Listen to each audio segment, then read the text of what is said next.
ಜೇಡರ ದಾಸಿಮಯ್ಯ. ಕವಿ ಪರಿಚಯ. ಕೃತಿಕಾರರ ಪರಿಚಯ. ಜೇಡರ ದಾಸಿಮಯ್ಯ 11ನೆಯ ಶತಮಾನದಲ್ಲಿದ್ದ ಹಿರಿಯ ಶಿವಶರಣ.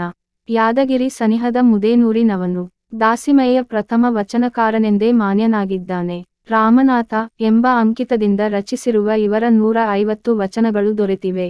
ಸರಳ ಮತ್ತು ನೇರ ನಿರೂಪಣೆಯಿಂದ ಕೂಡಿದ ದಾಸಿಮಯ್ಯನವರ ವಚನಗಳು ಸಾಮಾಜಿಕ ಮೌಲ್ಯದಿಂದ ಜನಮಾನ್ಯವಾಗಿದೆ. ಜೇಡರ ದಾಸಿಮಯ್ಯನವರ ಈ ವಚನದಲ್ಲಿ ಶಿವನು ತನ್ನ ಭಕ್ತರನ್ನು ಹೇಗೆ ಪರೀಕ್ಷೆಗೆ ಒಳಪಡಿಸಿ ಪರಿಶುದ್ಧರನ್ನಾಗಿ ಮಾಡಿ ಕೈಬಿಡಿದು ಕಾಯುತ್ತಾನೆಂಬುದನ್ನು ಉಪಮೆಗಳ ಮೂಲಕ ತಿಳಿಸಿದ್ದಾನೆ.